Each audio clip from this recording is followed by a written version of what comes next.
So after 2 months of intense revision, lots of stress, and even illness, I am finally finished my A-levels. So I wanted to talk today about how I found my A-levels, what I learned from this period of intense revision, and also what are my plans for the summer. So yeah, I hope you guys enjoyed today's video and let's get started. Okay, so let's start from the very beginning. Last year, which was lower sixth, I was studying biology, chemistry, physics and maths. I dropped physics at the start of the year. I have a whole video on why I dropped it. This was actually really good. It meant I didn't have to put in that many hours of study per day compared to some of my friends who were doing 4 subjects. I don't know how they were doing it. Some of them were doing 7 to 8 hours a day of studying. My exams were meant to end on the 21st of June and they started on the 12th of May. Unfortunately, I got sick, and so I had to sit what was called a reserve series, and my exams ended on the 30th of June, which was just a few days ago now. Basically, I was having a lot of pain in my lower abdomen area, and I was also unable to keep food down. To keep it as sort of clean as possible, I was having to go to the bathroom a lot, and it was just not a pleasant experience. You eat and then immediately having to go to the bathroom. So obviously I wasn't digesting anything, and my hands were trembling because I was feeling really weak and tired, and there was no way I could have sat an exam. The doctors said it's possible that it could have been brought on by stress. Now, I wasn't really stressed. I had been through quite an intense period of stress from February up until April. I'm going to make a whole video on why, because a lot of it was kind of linked to university and just sixth form stuff. But I think what happened was that problem just kind of re-emerged during my exams. Luckily, when I got tests back, everything came back normal. So they were like, well, maybe it was just brought on by your body having been under a lot of stress, and then it just became too much and that's what triggered it. Basically, it was not fun. I was having a lot of brain fog. I was finding it hard to concentrate on revision because I wasn't eating, and I wasn't eating because my stomach was so sore and I had to go to the bathroom. It was this really vicious cycle. It made sense to cancel my exams and just shift them to a later date.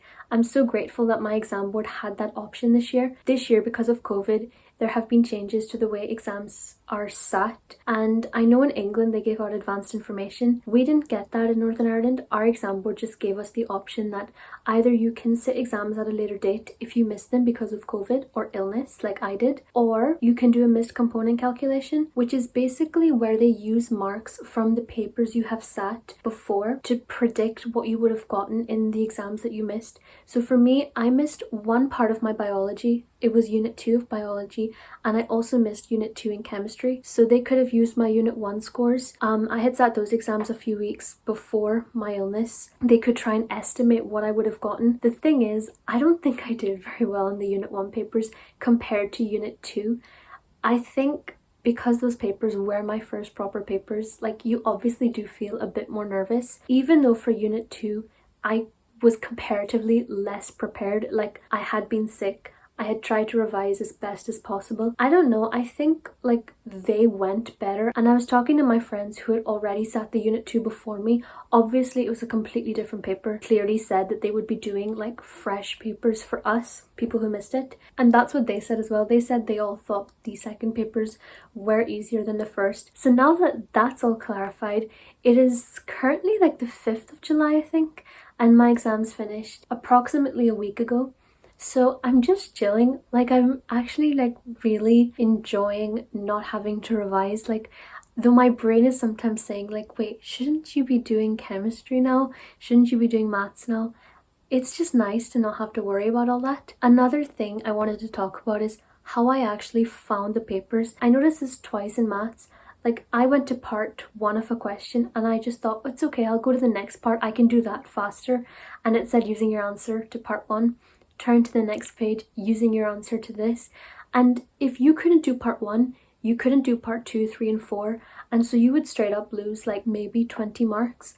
and it happened twice in the paper, and so it felt like they were trying to make papers more difficult this year. I was talking to like friends in England, and even like some subscribers messaged me on Instagram, and they said that they thought their exams were harder. You also may be wondering, well, how did you actually find each subject? I have always found biology difficult. Since GCSE, I've always found it difficult. I don't know why. I think it's because there's so much information to learn, and you could learn the entire textbook and you could still walk out with a B, because you have to be able to apply your knowledge in a certain way.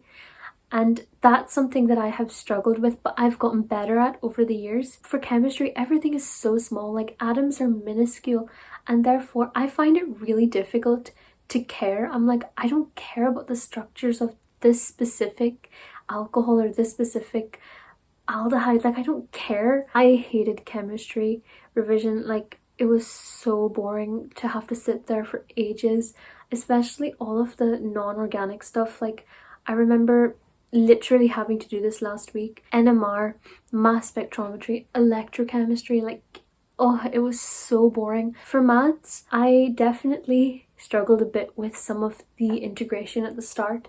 I didn't really get the hang of it until maybe like a few weeks into my teacher teaching it. After, for my exam, integration, trigonometry and differentiation, I really focused on all of that, and it paid off because half of our paper, in fact maybe 3/4 of our paper, was just integration, differentiation and trigonometry. I didn't really pay attention much to like the smaller topics because I thought it's okay if I sacrifice those marks as long as I'm getting all of the core topics right, like the bulk of the paper right, I should be fine. Okay, so let's go on to something more exciting. University. I don't want to talk about this too much in this video because this is just like an informal catch-up video, but I want to talk about what grades I need to get into uni, and I'll make another video specifically on my whole university application, or maybe a few videos. I might make it into a series. I need 3 A's to get into uni. I definitely need biology and I definitely need chemistry, and then the third A has to be in another subject, so for me that's maths. I would ideally have an A star 2 A's offer, but because I have the A in AS physics, my offer goes down, which is brilliant. Like, it takes a lot of pressure off. Some of you may or may not know, but I have applied to study medicine in the UK and my course is 5 years. It feels weird to like have finished secondary school. I think I'm just excited to study something that I've wanted to study for a long time, and it's like a preparation basically for medicine and even dentistry. University is like a preparation for the real world because you're basically acquiring all of this knowledge and then you're going to use it one day as a doctor. I don't know how much I'm going to be using my chemistry A-level, and I doubt I'll be using my maths A-level much.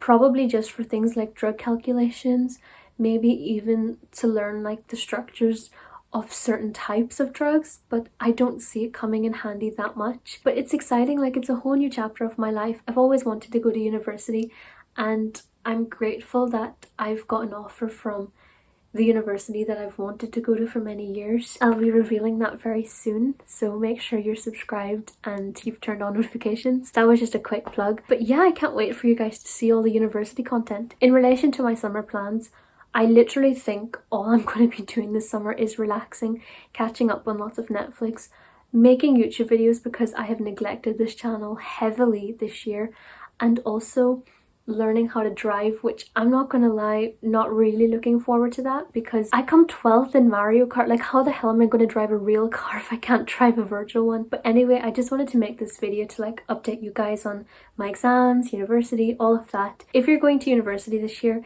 let me know what you're studying, and if you want to share where you're going, let me know. If you're doing A-levels, let me know what subjects you've chosen and any summer plans that you may have. Thank you so much for watching. Please stay safe and I will see you for another video very soon. Bye!